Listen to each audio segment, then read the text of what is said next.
Hello दोस्तों, कैसे हैं आप सब। मैं आपकी डॉक्टर ज्योति पांडे।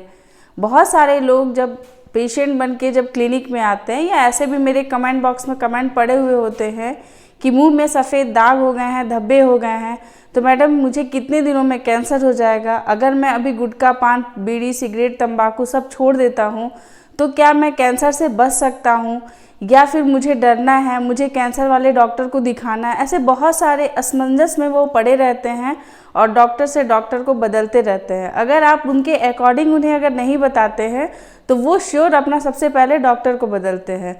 तो आज मेरा टॉपिक उन्हीं लोगों के लिए है जिनके मुंह में कोई भी सफ़ेद दाग या धब्बे हो गए हैं और उनके मन में ये भय बैठ गया है कि वो उन्हें कैंसर हो सकता है या कैंसर हो चुका है। तो मेरे इस वीडियो को पूरा ध्यान से देखिएगा क्योंकि थोड़ा सा नॉलेज बहुत हार्मफुल होता है। पूरी वीडियो को देखना ज़रूरी है ताकि आप लास्ट में जिस चीज़ को मैं समझाना चाह रही हूँ वो चीज़ आप पूरी अच्छी तरीके से समझ लें। इस वीडियो को आगे बढ़ाते हैं। सबसे पहले मुंह में सफ़ेद दाग जो है वो बहुत सारे कारण हैं जिसकी वजह से हो सकते हैं। मुंह में म्यूकोज़ा के अंदर कुछ फोल्ड होते हैं जैसे जिसमें लाइन बनी हुई होती है। अक्सर जो लोग टोबैको, च्युइंग या फिर गुटखा वगैरह कुछ भी नहीं खाते हैं, उन्हें किसी भी प्रकार की कोई हैबिट नहीं होती है, फिर भी उनके जो मुंह है, जब आप उनका ओरल कैविटी को अच्छे से ध्यान से देखते हैं तो उसमें ऑक्लूजल लाइन होती है जहाँ पे ऊपर का दांत और नीचे का दांत आपस में जहाँ पे मिलता है वहाँ पे लाइनिंग दिखाई देती है जिसको कि हम लोग लाइनिया अल्बा बोलते हैं। उसको देख करके उनके मन में एक डर सा, भय जैसा उत्पन्न हो जाता है कि ये उन्हें कैंसर हो गया है। तो अगर ऐसा कुछ है तो आपको बिल्कुल भी डरने का ज़रूरत नहीं है। ये एक म्यूकोजल फोल्ड होता है।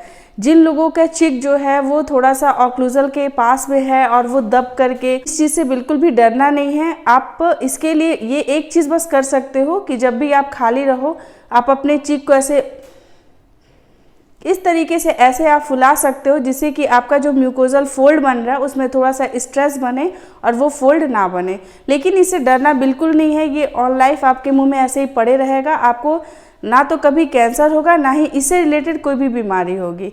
नेक्स्ट है कि बहुत सारे लोगों की ओरल कैविटी जो होती है उसमें उनके म्यूकोज़ा जो अंदर का जो चिक वाला ये वाला जो पार्ट होता है अंदर से, उसमें बहुत सारे वाइट स्पॉट्स वाले बन जाते हैं।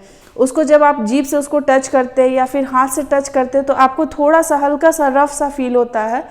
उसको भी देख करके बहुत सारे लोग डर जाते हैं कि ये उन्हें कैंसर हो गया है या फिर ये क्या है ऐसा जो ठीक नहीं हो रहा है।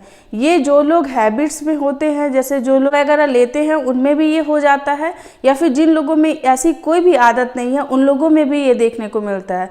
तो इसे हम लोग फॉडियस ग्रैन्यूल्स बोलते हैं।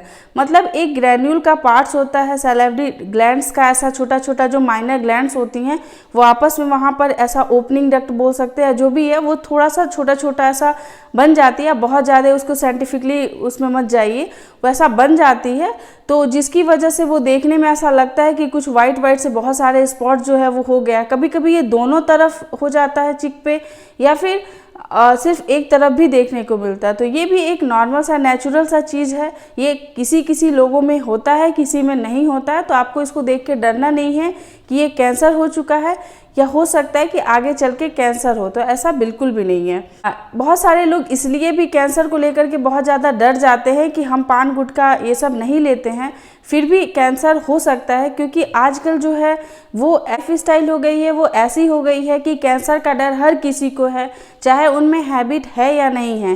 क्योंकि सिर्फ जो ड्रिंक करते हैं उन्हीं को लीवर कैंसर नहीं है, वो आम लोगों को भी लीवर कैंसर हो जाता है। लंग्स का कैंसर सिर्फ उन्हीं लोगों को नहीं है जो लोग स्मोक करते हैं, आम लोगों को भी लंग्स का कैंसर हो जाता है ड्यू टू पॉल्यूशन। तो ऐसा बहुत सारा चीज़ है जो कि बहुत सारे लोगों में हैबिट्स नहीं होते हुए भी कैंसर का हो जा रहा है, क्योंकि सनबर्न, यूवी रेज की वजह से हमें स्किन कैंसर हो जाता है। बहुत ज़्यादा कॉस्मेटिक्स का यूज़ ना करने के बावजूद भी स्किन कैंसर हो जाते हैं। तो इसलिए लोगों में डर का होना एक आम सी बात हो गई है। तो इसलिए लोगों को जागरूक होना भी ज़रूरी है। तो ये दो चीज़ें जो मैंने आपको बताया, जैसे कि आपका सबसे पहले मैंने बताया लीनिया अल्बा और दूसरा है फॉडियस ग्रैन्यूल्स, ये दोनों अगर हैं मुंह में तो एक नॉर्मल सी चीज़ है, नेचुरल चीज़ है। इससे आपको डरना बिल्कुल नहीं है। ना तो आपको कैंसर है, ना तो भविष्य में इससे रिलेटेड कैंसर आपको होगा। अब मैं आपको सबसे पहले ये बताने वाली हूँ कि मुंह में दो तरह के लीजन होते हैं। जो सफ़ेद दाग होती है वो दो तरह की होती है। सबसे पहले होती है कीराटैटिक और दूसरी होती है नन कीराटैटिक। नन कीराटैटिक का मतलब ये होता है, बहुत सारे लोग ऐसा अनुभव भी किए होंगे कि उनके मुंह में सफ़ेद जो धब्बे होते हैं उसको वो या तो हाथ से या फिर किसी भी गॉच पीस से या फिर कॉटन से उसको जब ऐसे रब करते हैं, उसको हटाते हैं या उसको साफ़ करते हैं तो वो इजीली साफ़ हो जाता है। इजीली साफ़ हो जाता है मतलब वो नन कीराटैटिक लीजन है। मतलब इससे डरना बिल्कुल नहीं है। इसका मतलब सिर्फ इतना है कि आप अपना ओरल हाइजीन अच्छे से मेंटेन नहीं कर रहे हैं। आपको अच्छे से अपने मुंह की सफाई करनी है। कीराटैटिक लीजन जो होता है उसमें आपको थोड़ा सा डरना होता है, क्योंकि अब आपका जो वो प्री कैंसर जो लीजन होता है वो आपका स्टार्ट हो चुका है। तो उसमें मैं नेक्स्ट ये बताने वाली हूँ कि अगर आपके मुंह में या फिर आपके लिप के ऊपर, टंग के नीचे, टंग के साइड में या फिर आपके चिक वाला जो एरिया होता है अंदर म्यूकोजा की तरफ या फिर ऊपर के फ्लोर में, अगर आपका ऐसा दिख रहा है कि सफ़ेद धब्बे हो गए हैं जो इरेगुलर शेप के हो चुके हैं और उसमें कहीं कहीं पे रेड भी हो चुका है, कहीं ग्रे टाइप का भी दिखाई देता है, कहीं बहुत ज़्यादा वाइट दिखाई देता है, जो कि अभी आप जिसको देख रहे होंगे मेरे स्क्रीन पे अभी वो आ रहा होगा, तो इस चीज़ को हम लोग ल्यूकोप्लेकिया बोलते हैं। तो ये ल्यूकोप्लेकिया होने के भी कई सारे रीज़न है। मेन तो आपका हैबिट्स ही है। बहुत सारे लोग हैं जो कि वहाँ पे टोबैको जो है वो दबा देते एक ही जगह पे, वहाँ का जो म्यूकोजा होता है वो बर्न हो जाता है, लेयर जो है वो बिल्कुल हट जाता है, वो सफ़ेद रंग का हो जाता है, उसका जो एरिया वो स्प्रेड कर रहा है। तो आपको यहाँ पे थोड़ा सा अवेयर रहना है। स्टार्टिंग में अगर आपको ल्यूकोप्लेकिया होता है, फर्स्ट सेकेंड स्टेज में आपको बिल्कुल भी कोई दिक्कत नहीं है, लेकिन जब आप उसको देख लेते हो, आप उसको डिटेक्ट कर लेते हो कि हमको अब ल्यूकोप्लेकिया हो चुका है, तो आपको उसी दिन से उसी वक्त से आपको हैबिट को बिल्कुल ब्रेक करना होता है। आपको एक हेल्दी लाइफ स्टाइल को फॉलो करना होता है। एक डेंटिस्ट से आपको ज़रूर मिलना होता है जो कि आपका इसके लिए ट्रीटमेंट कर सके। लेकिन अगर आप इस स्टेज पे रुक जाते हो तो आपको डरना नहीं है, आपको कैंसर नहीं होगा। नेक्स्ट है कि अगर कोई भी मुंह में फंगल इन्फेक्शन जैसा दिखाई दे रहा है, जैसे कुछ ऐसा पार्ट जिसको जब आप छूते हो तो उसमें थोड़ा सा मूवमेंट भी है, रफ एंड सरफेस है, जब आप उसको छू रहे हो तो उसको आपको फील हो रहा है कि कुछ हम सॉफ्ट से चीज़ों को टच कर रहे हैं, कॉटन जैसा अपीयरेंस दिखाई दे रहा है, वो आपके गाल और जो दांतें होती है उसके बीच के सल्कस वाले एरिया में दिख रहा है या फिर आपके टंग के ऊपर दिखाई दे रहा है, जो कि अभी आप देख होंगे। इस टाइप का कुछ अगर आपको दिखाई दे रहा है तो भी आपको बिल्कुल वहीं पे अपने हैबिट को स्टॉप कर देना है, क्योंकि ये जो होता है इसको ओरल थ्रश बोलते हैं या फिर इसको लाइकन प्लैनस बोलते हैं। ये एक फंगल इन्फेक्शन की तरह होता है और मुंह में अगर कोई फंगल इन्फेक्शन हो जाता है तो वो जल्दी से ठीक नहीं होता, ये आप सब जानते हैं। इसके लिए आपको बहुत 6 महीने 10 महीने हो सकता है 1.5-2 साल का ट्रीटमेंट जो है आपको लेना पड़े। ये भी एक आपका हाइजीन की वजह से भी होता है, पुअर ओरल हाइजीन की वजह से अक्सर बच्चों में होता है। जो बच्चे फीडिंग करते, दूध पीते हैं, उनकी जीभ को जब आप बाहर निकाल के देखते हो तो उसमें वाइट आपको एक एकदम सॉफ्ट सा लेयर दिखाई देता है। जब आप उसको रब आउट करते हो तो वो बिल्कुल क्लीन हो जाता है। लेकिन बड़े लोगों में ऐसा फफूंद जैसा अगर कॉलीफ्लावर शेप का कुछ ऐसा आपको देखने को मिलता है तो आपको वहीं पे अपने हैबिट को बिल्कुल रोक देना है।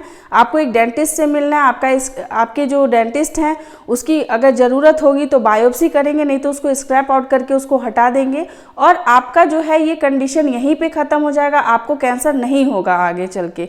ये दोनों जो है ल्यूकोप्लेकिया और लाइकन प्लैनस या ओरल थ्रश जिसको मैंने बताया, ये दोनों जो है वो प्री कैंसरस लीजन होते हैं। इससे आपको डरना नहीं है। लेकिन अगर आप इसके बावजूद अगर अपने हैबिट पे कंट्रोल नहीं करने पाते हो तो फिर तो आपको भगवान ही बचा सकता है, इसमें हम तो कुछ कह नहीं सकते हैं। लेकिन हाँ, ये ज़रूरी है कि अगर आप इस कंडीशन पे अपने आप को रोक लेते हो तो आपको आगे चल के कैंसर बिल्कुल भी नहीं होगा।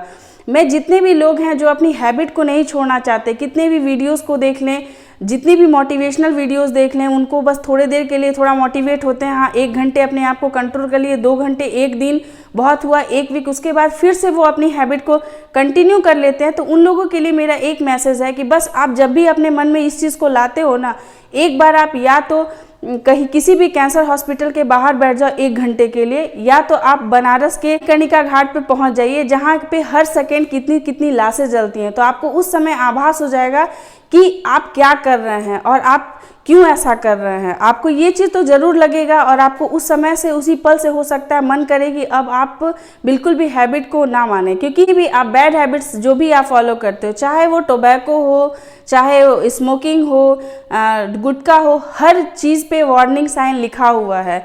आप अपनी मौत को खुद एक्सेप्ट कर लें। उस पर लिखा हुआ है कि इसको खाने से कैंसर होता है, लेकिन अगर आप उस इन्विटेशन को स्वीकार कर रहे हो तो इसको कोई नहीं रोक सकता है सिवाय आपके। तो आपको आपके हैबिट्स को वहीं पे रोकना है। मन में थोड़ी भी भ्रम पैदा होती है तो मैंने जो आपको बोला है, पहले शमशान घाट पहुंच जाइए, उनके परिवार वालों से थोड़ा सा मिल लीजिए, और नहीं तो आप कैंसर हॉस्पिटल के बाहर 1 घंटे कीजिए, तो आपके मन में ये जो ख्याल आते हैं पाउच खाने का, स्मोक करने का, वो बिल्कुल हट जाता है। तो आज मैंने इस वीडियो में आपको यही समझाने का कोशिश किया है कि हर सफ़ेद दाग या धब्बा कैंसर नहीं होता है।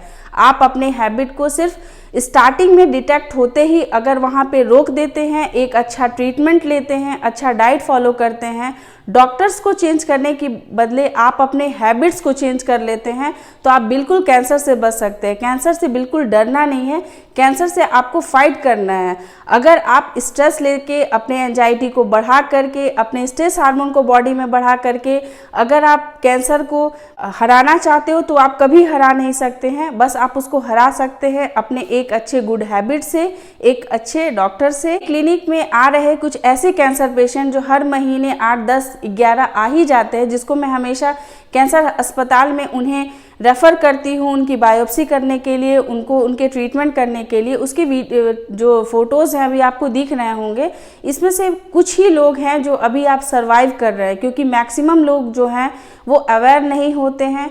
वो 3rd स्टेज में या उससे भी ज़्यादा एडवांस स्टेज जब हो जाता है तब वो आते हैं क्लिनिक में, और उस समय भी वो टोबैको लेते रहते हैं या फिर स्मोक करते रहते हैं। उन लोगों का क्या सोच होता है कि अगर गुटखा को छोड़ दिए हैं तो उसकी जगह तंबाकू खा लेते हैं, या तो तंबाकू को छोड़ लिए तो उसकी जगह पे स्मोक कर लेते हैं। तो आपको अल्टरनेटिव नहीं चूज़ करना है। अगर आपको निकोटीन से अगर टाटा बाय बाय करना है तो पूरी तरीके से आपको गुटखा, तंबाकू, बीड़ी, सिगरेट, इवन अल्कोहल का भी कंजप्शन नहीं करना है।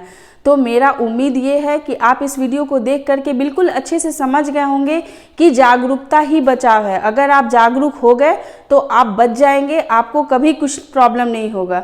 ये वीडियो को आप जितना ज़्यादा शेयर करेंगे, लोगों में उतनी ज़्यादा जागरूकता आएगी, अवेयर होंगे लोग, और ये कैंसर जो है, कैंसर से हम लोग भारत को बचा सकते हैं। जो अभी नंबर 1 पे है उसे नंबर लास्ट तक ला सकते हैं। तो प्लीज़ मेरे इस वीडियो को जितना ज़्यादा हो सके शेयर कीजिएगा। अपने आसपास के लोगों का ख्याल रखिएगा, फैमिली और फ्रेंड्स का भी ख्याल रखिएगा, और मिलते रहेंगे हम ऐसे इन्फॉर्मेटिव वीडियोस के साथ। तब तक के लिए टेक केयर, बाय बाय।